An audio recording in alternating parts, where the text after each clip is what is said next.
네, 오늘은 잠언 6장에서 9장까지 말씀을 읽었습니다. 지혜와 대비하여 이야기하는 것, 이제 뭐 어리석음, 지혜 없음을 얘기할 때 이제 여기서 얘기하는 주로 개념은 미련함이라고 이제 대표해서 이야기합니다. 하나님과 관계가 회복되면서 시작되어서 하나님을 경외하는 마음, 그러니까 그 경외하는 그 마음의 중심에서 출발하는 것, 그 마음으로 살아내는 삶의 방향성이 바로 지혜다. 우리가 이제 그렇게 처음 풀었습니다. 그러므로 하나님 안에서 하나님 말씀에 순종된 삶을 사는 성도들의 생활은 곧 은혜의 생활이요, 그 자체가 또한 지혜의 생활이다. 이렇게 말할 수 있는 것입니다. 그리고 우리가 이제 계속 강조해오고 있는 묵상, 메디타티오, 하나님의 말씀을 깊이 생각하면서 내 삶에 적용시키고 내 마음을 거기에 일치시키고 그 마음에 합치되고 일치된 것으로 나의 생각을 삼아서 살아가는 것. 그러니까 그 묵상하고 또 그것을 하나님께 기도로 아뢰는 삶은 하나님과의 깊은 교제의 시간으로 우리를 이끌어가는 통로가 됩니다. 말씀을 통해서 열어주시는 생각이 있고 또 그 마음으로 기도하고 그러면서 또 하나님 뜻을 묻고 또 인도하심을 받고 열어주심을 받고 또 발견하시게 함으로 얻는 것이 바로 진정한 삶의 지혜다. 말을 굉장히 복잡하게 했지만 하나님과의 교제하고 하나님의 뜻 안에서 머무르면서 하나님의 방법으로 살아내는 사람이 매 순간마다 하나님의 인도하심 가운데 발견하게 되는 깨달음, 또 그 생활을 살고 나면서의 반성, 또 왜 이러한가 고민하였었는데 얻어지는 어떤 이해, 이런 것들이 다 하나님 주시는 지혜. 그러니까 하나님으로 살아서 세상을 관통한 것으로 얻는 것이 지혜다라고 이제 얘기할 수 있게 됩니다. 근데 이러한 지혜가 참 귀한 것은 이 지혜의 삶이 선한 영향력으로 나타날 수밖에 없다는 거예요.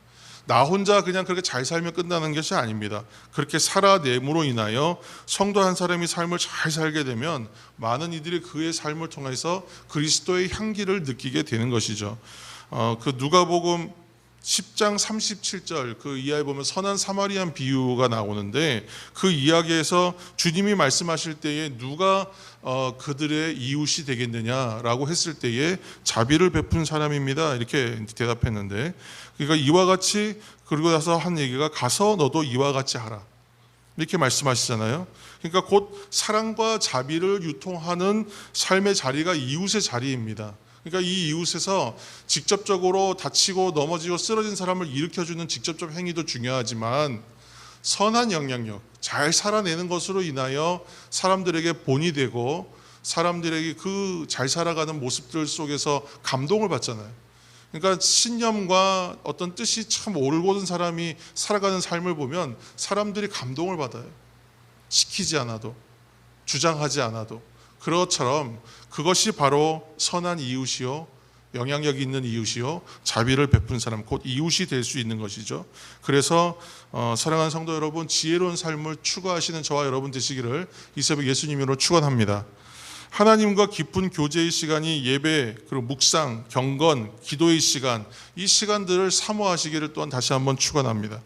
예배와 경건의 또 기도의 시간들은 결코 종교적인 의무의 시간이 결코 아닙니다. 삶을 풍성하게 살게 하시려고 예비하시는 하나님의 은혜를 부어주시는, 지혜를 부어주시는 그 하나님의 충만함의 시간입니다. 그래서 오늘 본문 중에서 본문의 내용이 참 많은데 그 가운데서 눈에 띄는 하나의 얘기가 있잖아요. 개미 이야기, 그렇죠? 오늘 개미의 교훈을 좀 받고자 하는데, 지금까지 이제 강조해서 얘기한 것이 지혜라면 지혜의 반대말은 무엇이라고 얘기했냐 하면 8장 5절에 보시면 미련한 자, 이렇게 얘기하고 있죠. 그렇죠? 어리석은 자들아 너희는 명철할지니라. 함께 읽을까요? 어리석은 자들아 너희는 명철할지니라. 미련한 자들아 너희는 마음이 밝을지니라. 지혜로운 자의 반대는 미련한 사람이라고 얘기합니다. 그리고 이제 6절부터 8절까지 말씀을 6절부터 8절, 잠깐만, 제가 말씀을 잘못 봤는데.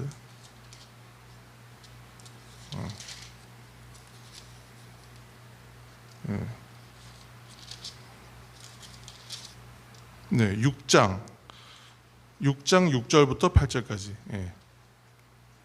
한번 읽으시겠습니다. 6장 6절에서 8절입니다.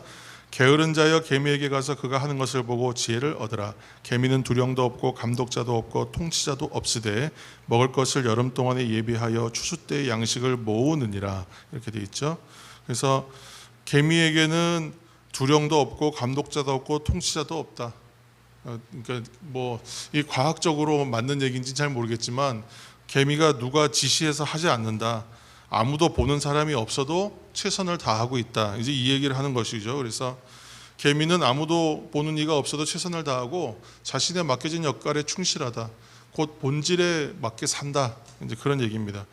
움직임을 보면 흐트러짐이나 망설임이 없어요. 개미는 끝없이 움직여요. 그래서 이러한 성경의 인물이 누구냐 이렇게 얘기하면 요셉이라고 얘기하더라고요. 왜 그러냐? 요셉은 보디발의 아내의 유혹, 그러니까 아무도 보지 않는 그런 유혹 속에서도 자신의 삶을 올곧이 지켰다. 자신의 삶을 주장했다. 곧 우리가 얘기하는 그 코람데오의 삶, 하나님께서 하나님 앞에서의 삶을 실천했다는 거예요. 그래서 신앙은 이렇게 그 어떠한 행동 원칙이 있어서 그 원칙을 지키려고 뭐 이렇게 규정을 정해놓고 사는 것이 아니라 몸에 배어 있는 것으로 사는 거예요. 순간순간마다 판단해가지고 이것이 옳으냐 그르냐를 판단하면 너무 어렵잖아요, 인생이. 그런데 이것이 몸에 그냥 배어 있는 사람은 당연히 그렇게 사는 거예요. 그런 고민을 왜 하겠습니까? 이렇게 사는 것이 옳다고 판단하기 때문에 당연히 그렇게 살아가는 것이죠. 그러니까 지금 요셉이 어떻게 그렇게 살았습니까가 아니라 요셉은 그렇게 살았다 라고 얘기하는 것이거든요. 그것처럼 뼛속까지 그렇게 하나님 예수님으로 물들어 있는 사람은, 좋은 성도들은 그렇게 사는 거예요. 아무도 보는 이가 없어도 삶의 자세가 흐트러지지 않고 어려움과 근심과 걱정들은 있으나 그 가운데서도 결정적으로는 결국은 방향성이 흐트러지지 않는 삶을 살더라는 것이죠. 자기의 임무가 있고 역할이 있고 사명이 있기 때문에 그것을 충실한 사람은 누가 보는 이가 있거나 없거나 나는 그 방향으로 사는 겁니다. 그래서 신실하신 그 하나님의 속성을 닮았기 때문에 그 사람들도 신실하게 살아가는 것이죠. 하나님의 물이 들고 예수로 물든 인생, 그 인생이 저도 꿈꾸는 인생이요 성도가 가야 할 길인 줄로 믿습니다. 교회에서나 보이는 곳에서나 그때는 참 내가 정직한 것처럼 하고 내가 옳은 것처럼 얘기하고 막 또 좋은 이야기라고 이빠른 얘기라고 막 잘 하시다가도 아무도 보지 않는 곳에서 드러나는 자기의 모습, 그것이 그 사람의 본질입니다. 그러니까 누가 보던 보이지 않든 그것이 이제 일관돼야 되는데, 사람들 앞에서는 굉장히 의롭게 행동하지만 보이지 않는 혼자만의 장소에서는 자기 마음대로, 자기 자유함대로, 자기 편한 대로 그렇게 행동하는 거예요. 그런데 그것이 결코 감추어지지 않아요. 그 본질대로 자기의 실력과 능력이 다 드러납니다. 아무리 그렇지 않은 척하고 그런 척해도 결국은 그렇지 않은 것은 감춰지지 않고 또 그런 것도 감춰지지 않는 것이죠. 그래서 오늘 그 개미를 보면서 개미가 하는 일은 여름 동안에 예비하고 추수 때 양식 모으기에 최선을 다하더라. 그래서 미련한 자, 게으른 자, 지혜 없는 자는 어떻게 하느냐? 좋은 프리젠테이션, 그 발표를 잘 하려면 준비를 잘해야 되는 거예요. 자료도 열심히 모으고 뭐 조별 발표 발제일 경우에는 협업을 위해서 서로 상의도 많이 하고 연습도 많이 해야 됩니다. 그래서 앞에서 모든 것을 또 그 발표할 때는 시연도 이제 해봐야 되고 또 조별로 같이 역할 분담도 잘해서 뭐 장비나 뭐 마이크나 뭐 모든 것들을 다 미리 세팅해서 연습을 철저히 해야 되는 거예요. 그렇게 해야 되는데 그렇게 준비하지 않고 그냥 현장에서 잘할 수 있다고 생각하면 그것은 굉장히 교만함이잖아요. 거짓말이죠. 그것처럼 좋은 프레젠테이션과 발표를 잘하려면 준비를 잘해야 되는 거예요. 준비가 없으면 발표할 내용이 없고 내놓을 것이 없고 실수가 나올 수밖에 없습니다. 정작 주님이 오셨는데 또는 손님이 오셨는데 내가 준비가 없다면 무엇을 내놓을 수 있겠습니까? 물 한 잔을 내놓더라도 컵이 준비되어 있어야 되고 물이 준비되어 있어야 할 거 아니에요. 근데 그런 것도 없으면 무엇을 내놓을 수 있겠어요? 그래서 준비 없이 맞이하는 환난과 고통의 시간을 감당할 수 있는 건 오직 괴로움밖에 없다. 오늘의 최선은 오늘을 내가 최선을 다해서 살아가는 것, 그것이 바로 준비요. 그 준비된 사람은 변화된 미래를 만날 수밖에 없어요. 완성되고 안전한 미래를 분명히 만나게 될 것입니다.